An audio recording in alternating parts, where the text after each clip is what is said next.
Once there was a poor fisherman named Ewan. He lived in a small hut by the sea with his wife, Eliza, their son Aidan, and their daughter Lila. Their hut was made of old wood, and they didn't have much. They had simple food and basic furniture, but they were happy together. Every morning, Ewan woke up early to go fishing. One day the sea was calm and the sun was shining. Ewan hoped for a good catch. He tried for hours, but his net stayed empty. Just as he was about to give up, he felt a strong pull on his line. When Ewan pulled it up, he saw a shiny golden fish. Its scales glittered in the sunlight. Ewan had never seen such a fish before. As he stared at it, the fish spoke. "Oh, kind fisherman," said the fish, "please let me go. If you do, I will grant you any wish you want." Ewan was surprised and didn't like the idea of magic. He thought about it and said, "I don't need anything. I'm happy with what I have." And with that, he let the fish go back into the sea. When Ewan got home and told his wife about the golden fish, Eliza was very upset. "You fool," she shouted. "You may not want anything, but think of your family. We live in this old hut and we barely get by. How could you let that chance go?" Ewan felt bad, but he had done what he thought was right. Eliza didn't agree. "Tomorrow you must go and find that fish again," she said. "Wish for a big house with a garden and 5 bedrooms. That's what we need." Ewan didn't want to, but he couldn't say no to his wife. The next morning the sky was gray and the wind was strong. Ewan hesitated but went out to sea. After many hours he caught the golden fish again. The fish looked up at him. "You're back," it said. "Do you have a wish this time?" "My wife wants a big house with a garden and 5 bedrooms," Ewan said quietly. "Your wish is granted," said the fish.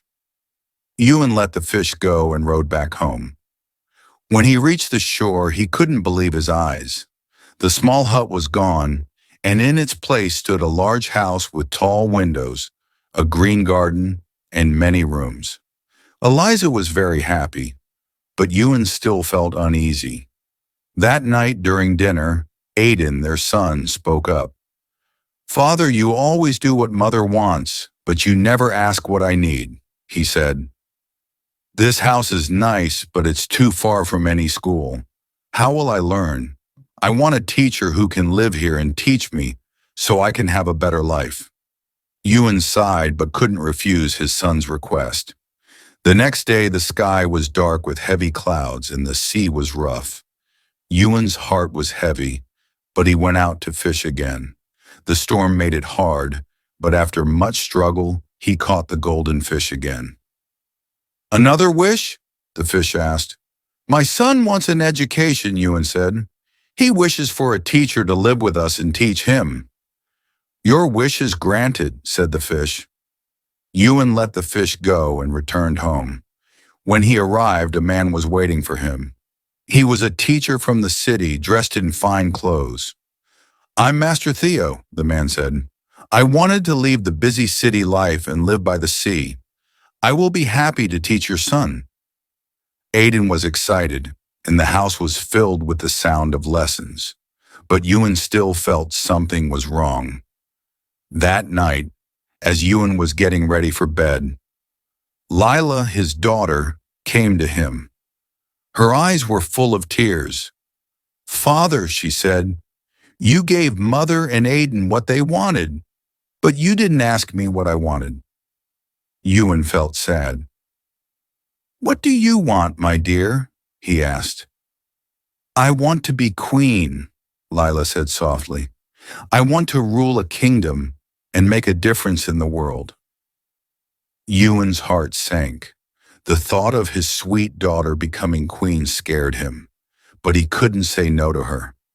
The next morning the storm was even worse. The waves were high and the wind howled. Ewan knew this wish might be too much, but he went out to sea again. After a long, difficult time, He caught the golden fish for what he hoped was the last time. "My daughter wants to be queen," Ewan shouted over the roaring wind. "But I'm afraid it's too big a wish." The fish's eyes looked sad. "Your wish is granted," it said. "But remember, power comes with a heavy price." Ewan let the fish go and went home. But when he got there, the house was quiet. Eliza was crying in the kitchen. "What happened?" Ewan asked. "Our daughter became queen," Eliza sobbed. "But the people in the capital were angry. There was a revolution. They stormed the castle and—" She couldn't finish her sentence.